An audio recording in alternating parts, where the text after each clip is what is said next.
This episode of Bourbon on Ice, presented by your friend Frosty and your bartender Mike Whiskey, is brought to you by the Cape Media Center of Cape Cod, Massachusetts. The views and opinions expressed during this podcast do not necessarily reflect those of the Cape Media Center.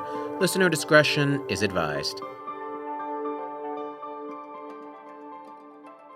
You know, Frosty, our ancestors beat Earth's main storyline, and they left us with all the repetitive side quests. My gosh. Search your feelings. You know it to be true. Roll the music!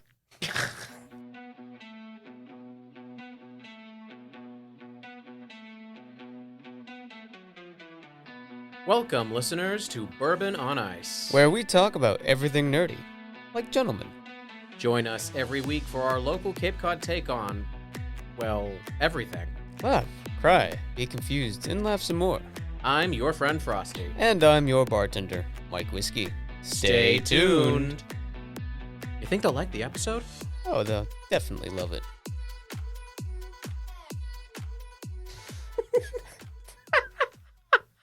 Welcome back to Bourbon on Ice. I'm your bartender, Mike Whiskey. And I'm your friend Frosty. And I enjoy killing him with laughter. Where we talk all things Nerdy. Like gentlemen. I know I say this a lot, but remember that time we almost killed Beth? Same situation. Okay. You weren't ready for that one, I know. No, I was not. I was not ready for that. Like, dealing with you is a grab bag, a frickin' grab bag. You don't know what's going to come out. I appreciate that. Oh, gosh. You know, it has come to my attention I have not told any of my coworkers that I have this show yet. No, I haven't mentioned it much to anyone else in my immediate vicinity. I mean, friends and family, but not at work. Friends and family, but not work. I think one day I'm just going to... If anyone asks me, because I listen to our podcast in the morning when I'm like shoring up my deliveries sometimes. If anyone ever asks what I'm listening to, I'm just going to say, oh, it's this really great podcast by these two local guys. It's called Bourbon on Ice. It's on Spotify. Here's the link. Hand me your phone. I'll actually dial it in for you. Here's a good episode. I think I'm just going to wait and see how long it takes people to realize it's us. You have no shame. No shame. No shame dancing, but you can't see it. Yeah, that's a thing we do. If this were an actual live video, we would do that a lot. No, now that you brought up work, something that I found, there's, starting to learn more about some of my coworkers, get to know them, talk to them. Yeah. I want everyone to know that whenever I mention any coworkers, I never use their real name. Not on social media, not on the show. I always use a code name for, just... Privacy. Privacy. Or I try not using the name at all. But anyway, I found out that there's quite a few people who are, like me, diabetics. And I found this out just innocently. The very first day, I walk into a room and there's a guy who's sitting there taking his blood sugar. And the two of us just start talking about it. I didn't think it was going to be that big of a thing. And then another woman walks by and she raises her sleeve and just takes her phone out and taps it onto a patch that's there. And she reveals that she's reading her blood sugar that way. She's a type 1. Oh, wow, that's wild. And there's one other person, but they've been out sick. We haven't seen them in a while, so... There's quite a few diabetics that I work with, and, it's around this time 1 year ago that I don't want to be too dramatic. That's a funny joke. I'm a funny guy. You're a funny guy. Funny guy. Oh, why am I going to ask? Have you been watching Cuphead? No. Nope. They introduced the character Baroness von Bonbon, and she has the ultimate New Jersey Brooklyn accent I've ever heard. I'm Baroness von Bonbon, and today you get to eat all the delicious sweets your heart desires. I did see a clip of that, actually, believe it or not. Her voice, it is not what I would have expected for the character, but I love it. I love how she's like so unhinged. Most disgusting children can't resist the offer to eat all my sweets. You got a real creepy way about you, lady. I don't get out much. It's on account of an ancient curse. But that's a story for another time. I love listening to her speak. Like Fran Drescher. It's like Fran Drescher, but more. Okay, so a year ago, I was rushed to the hospital after I collapsed. A day of just unyielding stomach pain. I had no idea what it was, but then I woke up in the ER and I found out that It was like 2 days later, too. Wasn't it? Kind of a little bit. I mean, I woke up that day and they told me, so how long have you been diabetic? And my response was, what? How long have I been what? And they also said, by the way, you're in full-blown pancreatitis. Oh, my goodness. All summer long, I had been suffering something called anhidrosis. That's when you stop sweating. And that is an issue because it's not a condition, it's a symptom. It's a symptom of many, many things, from Parkinson's to types of cancer. And this was at the height of the scare of COVID. I was not going into any hospital. I was terrified because that's where the sick people are. Yeah. I figured whatever this problem is will go away. And I've spent my days hiding from the sun, standing in front of air conditioners, drinking everything in sight. Like, we're talking like almost 20 bottles of water a day. I know it sounds like a lot, but I'm not kidding. And of course, a lot of fruit juice and a lot of cocktails and eating so much fruit and having smoothies. I didn't realize I was in full-blown diabetic blood sugar overload, and it nearly killed me. I was in like the 900s. Woo. After that point, I spent over a week in the hospital. They kept stealing my blood. I'm sure they were using it to commit horrifying rituals in the basement involving goats and dolls. That explains why the Chucky series became so popular. Yeah. Okay. I got out. I was informed I was a level 1. Then they said, oh, wait, we got that wrong. You're a level 2. But the point is that it changed my life. After that point, I went from one health issue to the next, had to change my lifestyle entirely. But my story, as tragic and dramatic as it sounds, it's not unique. All of these people have had the same situation. For instance, I was speaking to Rita, one of the people I just mentioned at work, and I said, what happened to you? And she said, oh, yes, I stopped sweating one day. I said, oh, me too. I asked her, did you have the thing where your legs would wake you, twisting in opposite directions? And she said, yes, that happened to me too. And my skin broke out, and eventually I had to go to the hospital. This is very common. What we go through as diabetics is very common, and I'm just going to preface this right here. It's a lifestyle. Yeah. It's a lifestyle change if you want it to be. You can simply look at this as, oh no, everything is ruined and I'll never go back. Or you can look at it as, we're moving forward into something new. And departing from diabetes for just a second, there's someone here in this room who happens to have years worth of knowledge of what it's like to suddenly have to change your life around a condition, which could be viewed as debilitating or inconvenient or simply a lifestyle. And that person's name is the invisible ghost that sits in the chair. Okay, fine. It's Mike Whiskey. Hello. That was a long lead up into. No, hello. Whiskey, what's your thing? My thing is that I'm gluten-free. I gotta preface this. I'm not celiac. Most people will know the disease as celiac's disease. I'm not actually that. I'm actually allergic, and that carries with the different things, because most people assume, well, it's the wheat thing, it's gluten. Yes, but no. I'm actually, there's like 2 proteins in 3 or 4 proteins in wheat. Most people who have celiacs are allergic to gluten. And then there's another one that I can't remember or pronounce the name of it, but I am not even going to try to pronounce the name of the. But I'm allergic to the second one, and that's what sort of differentiates me from the normal stuff, but it still boils down to no wheat, no rye, no pumpernickel, no whole wheat bread, no what are the other ones? Barley. Yeah, barley and rye. Those are the relatives. I also want to point out that, years ago I gave you a BLT wrap, which you ate cheerfully in front of me, but then you informed me as you're eating it, you had an allergy to the lettuce as well. Yeah, I got an allergy to lettuce. I've got an allergy to sunflower seed, tuna, a few other things. And yet, there's people here who are probably saying like, oh, thank goodness that's not me. I would kill myself. Yeah. The moment I found out that I was diabetic, for crying out loud, people, I'm a foodie and I'm a gay. We love our cocktails.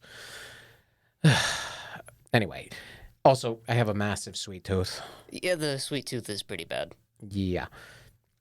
You got the people out there saying, oh, thank goodness that's not me. I couldn't imagine going through life without this, without my favorite caramel, without a delicious sugary drink, without a good old sandwich, without something, but... I can't have Twizzlers. There's wheat in Twizzlers. You're freaking kidding me. Nope. The thing is, people, that we are not sitting here bemoaning our lives. Sure, we've had to make some changes, but it's possible to just go on. Yeah. The rough part for me for having an allergy was that it didn't kill me, but it did sure as heck make my day pretty miserable. And I was diagnosed with my allergy at like age 7. Try telling a 7-year-old he can't have cake at his friends' birthday parties anymore. It doesn't go well. Not to mention, I know this sounds a little strange to say, but I'm glad that when I was diagnosed with diabetes, it was now, because they've made so many great advancements concerning cuisine. Back when you did that was like, well, you're SOL, Charlie. Yeah, that was the very early 2000s. That was like 2001-ish time. And yeah, there was nothing. So I basically had to... Air. Yeah. Ice cubes. It's funny. That is? I wasn't even trying. I'm good. No. You reminded me of something real funny because I stopped trying to explain it when I go out to eat at restaurants and stuff. I just say, I'd like the hamburger, please. Yes. And then when the burger comes, just take the bun off. People give you weird looks, but it's like, whatever. I'm sure there's some very happy seagulls that'll be outside eating it from the dumpster. Yeah, that's true.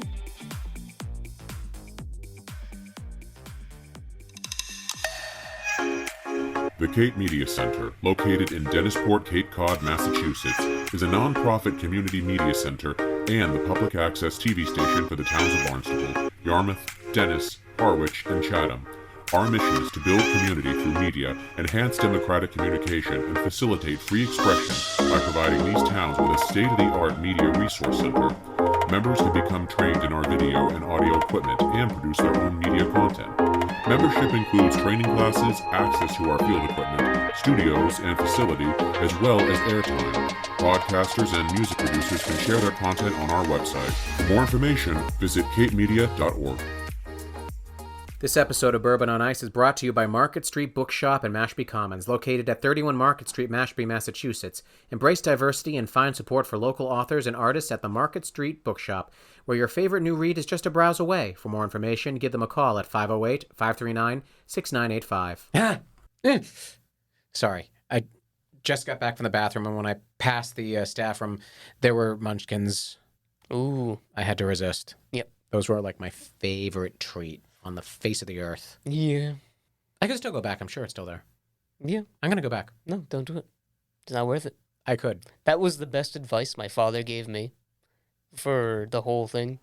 He told me when I was very young, basically when I'd been first diagnosed, that you can either rule it or have it rule you. Damn, that's good. Yeah. And this was Elder Nerd. This was Elder Nerd. He's wise. Does this run in your family, by the way? Yeah. Oh, so the same thing, your brother? Well, no, actually. It's just me. Although my mother Mama Whiskey is That side of the family. allergic to onions. So much so that Lucky. she dies. Okay, not lucky, but Yeah. like I don't like onions, and there's like a perfect excuse. I'm sorry, death. Oh yeah. Oh, that's another thing I'm allergic to: asparagus. Oh no. I know. Oh no. It's terrible. I could not go through life without a delicious, Yo, imagine being crunchy. imagine one? I yo don't be, know. imagine being a 10-year-old and being like, "Would you like some asparagus?" No, thank you. I'm allergic. Everyone around you is like full of hatred. Like that guy, so lucky. How about a delicious, crunchy Brussels sprout? No, that'll kill me. Well, I'm absolutely certain that you'd like a delicious beet. Oh, I actually like beets. Boo. I just discovered I like radishes. They're pretty Radishes good. are pretty good. They I got love a the nice little crunch. bite too. I love the crunch. Yeah, the crunch and the bite. For flag weekend meetings, I used to go to our head Jim's house down in Dartmouth, and there would always be dinner and salads with crunchy radishes in it. I'm like, what is this Ooh, thing? That's nice. I know of Crunch, crunch, crunch. So good.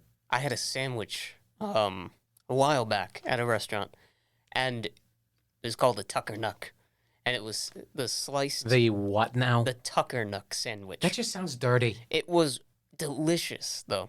It was a sliced round roast beef with guacamole and Okay, you radishes lost on me. top. You lost me at guacamole. You lost? Really? I don't like guacamole. Oh, it was good though.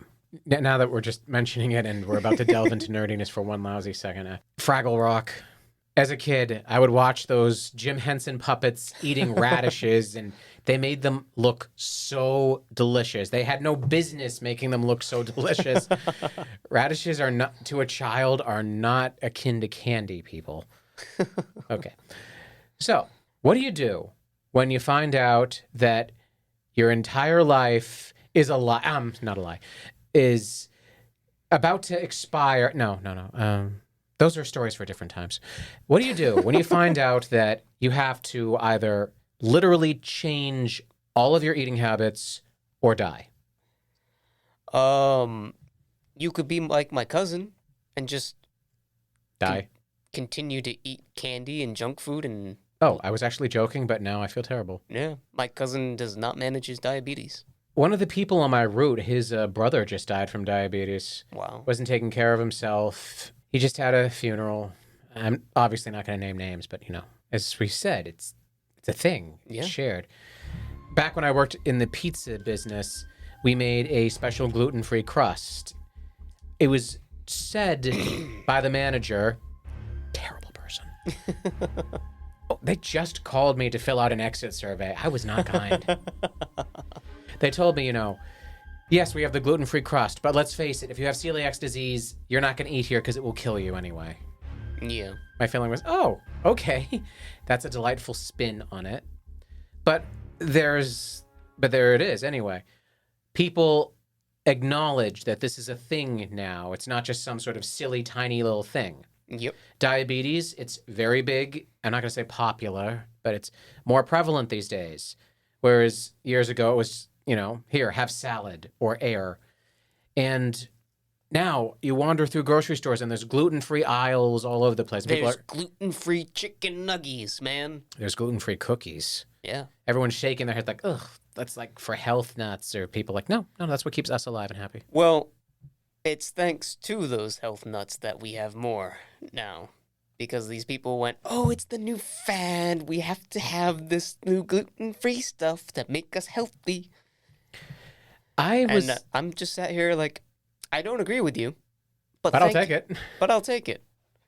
Because before the big fad that was in like 2010 kind of area, there were gluten-free cookies.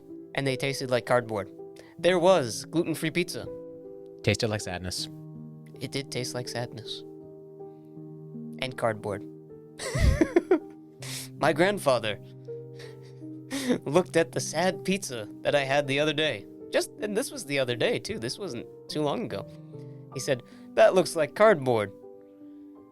And I said, it is cardboard. To which I got a chuckle out of the old man. So this is not elder nerd. This would be progenitor nerd.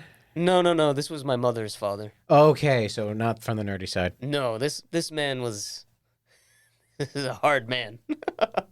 Gotcha. He was the grandfather who I went and helped him with the farm. And the horse incident. Mm-hmm. Wow.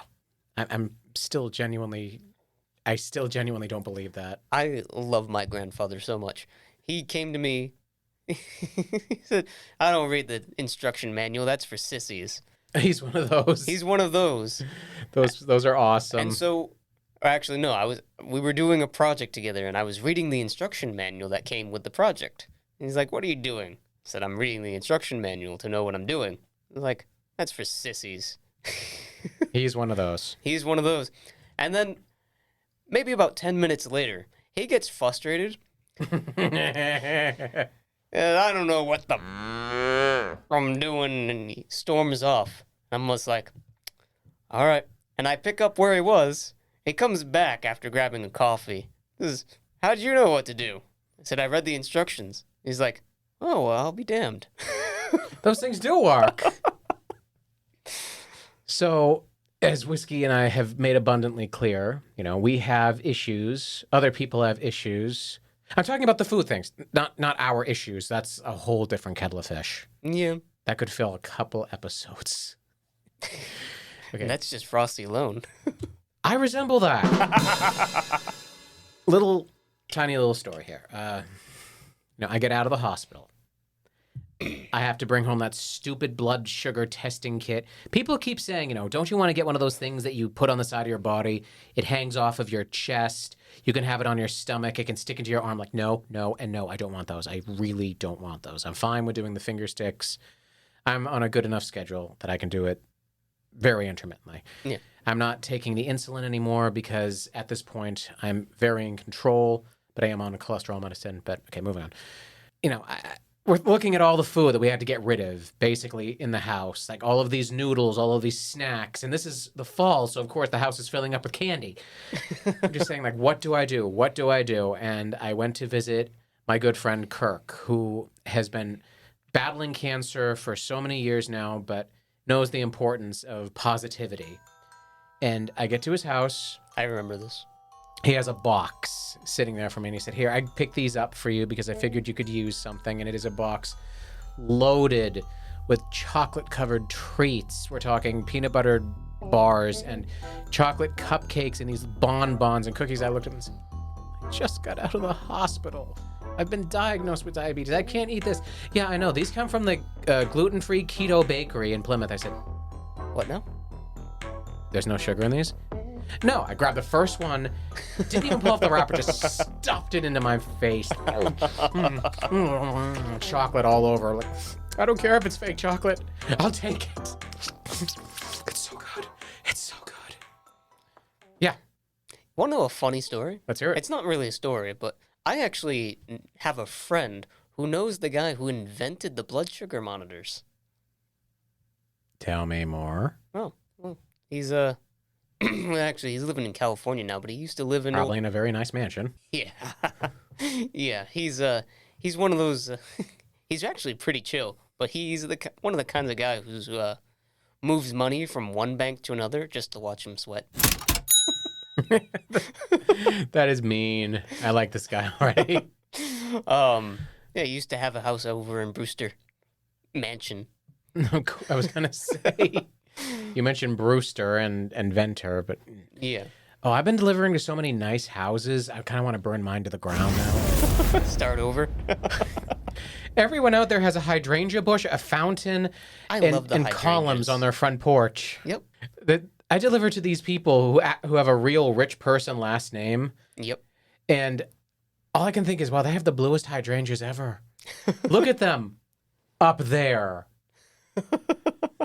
Because the house is above the driveway. This one woman has a frog pond, and she insists there's at least 100 frogs in it. Oh, wow. Yeah. That's pretty wild. I love stopping by to look at, like, there's one, and there's one, and there's one, and they're big. Yeah. The Keto Bakery. I just want to point this out. It's in Plymouth, the 1620 Keto Bakery. Places like that, you wouldn't think would do a good business because how many people are diabetic? It must just be for health nuts. How many people really take the gluten thing seriously? It must be a fad. No, there are people like us who will track stuff like this down to the ends of the earth. Similarly, there's the White Lion Bakery in Mashpee, which is also very good. Really? Yep. Now that's one I haven't heard of. I don't know if they're keto though, but No, they that's are. fine, that's fine. They are gluten-free.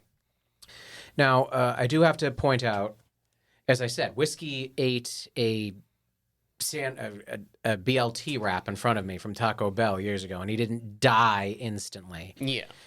Not the way these diseases, and yes, they are diseases, but the way they're managed, they become conditions. When it's unmanaged, it's a disease. When you manage it, it's a condition. And bluntly put, it doesn't have to be completely fatal. No. He was able to eat that thing, and I said, "Isn't that going to kill you immediately?" And like, no, it's going to make me a little uncomfortable, but I'm going to eat it. My symptoms for when I eat the things I'm not supposed to, I get like raccoon eyes. Yeah, I noticed. Yeah, dark circles under my eyes, digestional issues, headaches specifically. In my case, if a woman ran out of a house the other day because it was a hot day and she gave me a strawberry popsicle, and I just ate the thing right there. I said, "Thank you very much. You have no idea how much I needed this." And, I didn't instantly keel over. Yeah. For one thing, when you're sweating a lot, that helps. Yeah. Plus, a strawberry is actually one of the better fruits for a diabetic. Strawberries are actually quite sour when you get down to it. That's why you have to cover them in sugar. Yep. And it was one. It was one popsicle, not an entire box of them. Bro, ready for my hot take? Let's hear it. I eat the stems of the strawberries.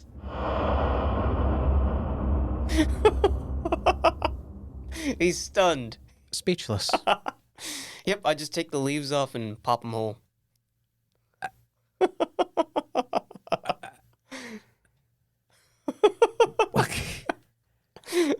Tell me, when you're eating a delicious peach, do you swallow the hard brain?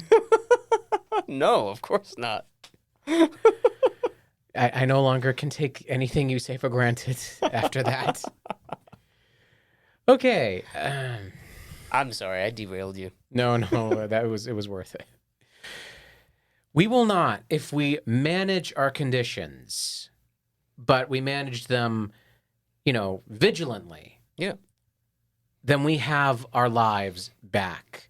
As I said, there are things that we can eat. There are things we absolutely cannot.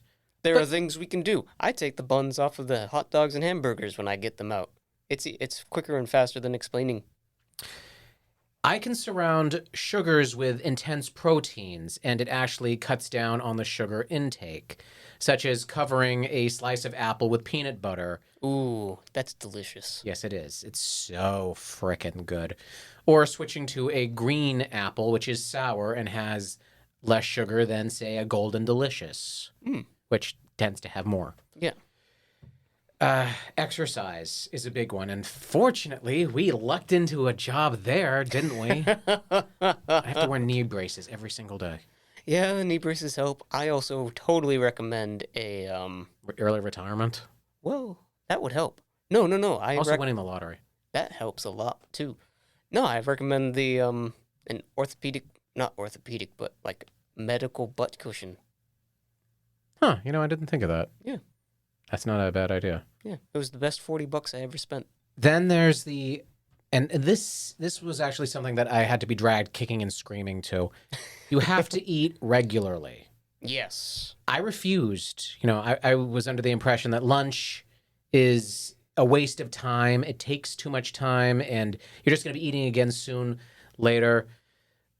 As a diabetic, I have to eat at regular intervals, 3 square meals a day, and maybe they don't have to be the biggest meal, but they have to contain enough that will keep me moving. And yeah, it's easy. Once you know how to read your sugar and carb intake, it's very easy to just plan around that. Now, I do skip lunch, but I have small, little, portion-controlled snacks throughout the day.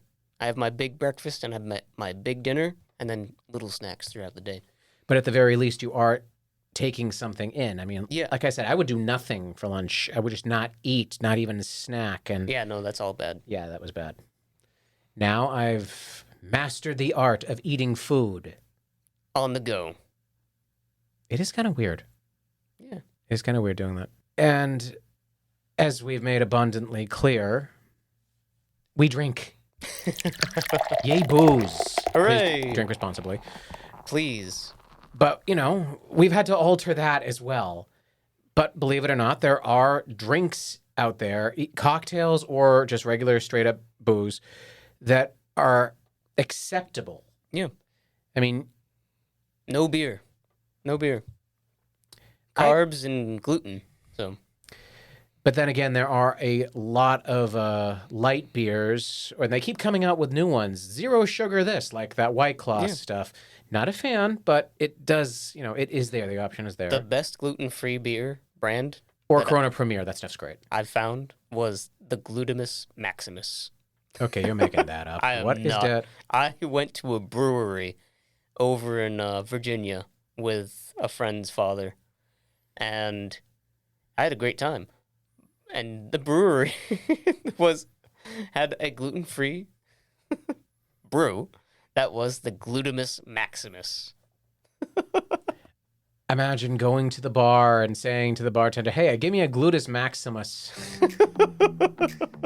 And here I am worried about ordering a sex on the beach. Like, no, I'm not going to say that one out loud.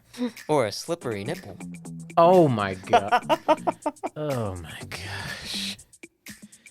The point is, people, adjustments. And that's what makes you us. And that's what makes us just like you. Except, we're an amazing podcasting duo doing an outstanding show. I just have to point that out. Don't brag. I wasn't bragging. It was an honest fact. We're amazing, and everyone should bow down to that fact and put little pictures of us up everywhere. A little humility goes a long way. Humility. Never heard of it. Never heard of it.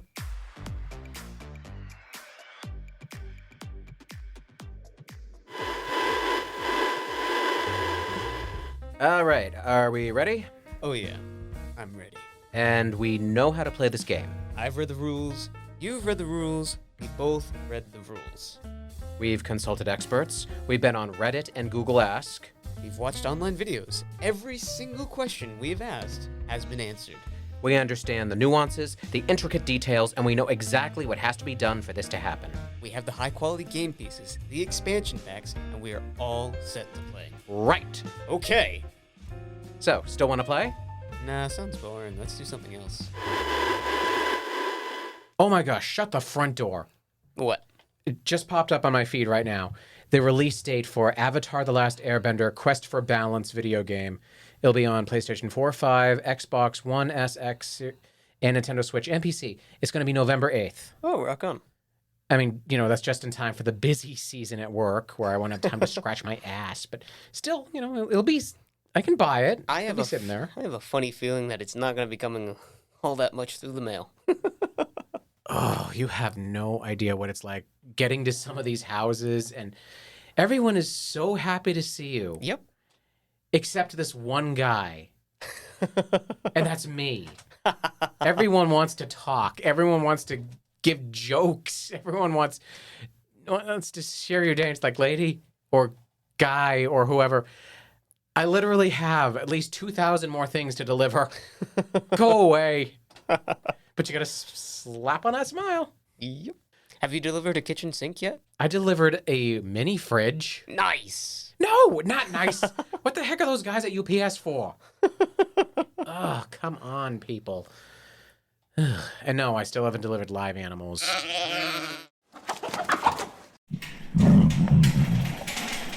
I will fudge that off on anyone else. I'm not doing it. I see some sort of box that says contains live tropical spider. I will burn the building down first. No. It's sad. There's this one little old lady towards the end of one of the routes I do, and she always comes out and wants to talk, and it's like, lady, it's 4:00. I want to go home. I really need to go home. I don't want to stand here talking to you, and I feel so bad trying to rush the conversation along. Those are the best people, though. One guy gives me snacks. Nice. Yeah, he just runs out of his house every time he sees me and gives me snacks. That's awesome. And children love me. They always run out to get the mail for me, and they call me Mr. Postman. Yep. Hey, hey, hey, Mr. Postman. That's it. We've peaked in this episode. It doesn't get any better than this. No, everything we say after this point would only be downhill. We're out of here, people. Thank you for listening. This has been Bourbon on Ice with Your bartender, Mike Whiskey. and your friend Frosty. That's you. That's you. And as always, Have a cold one on us. I thought we promised we would stop doing that. Spider-Man memes. And they never get old.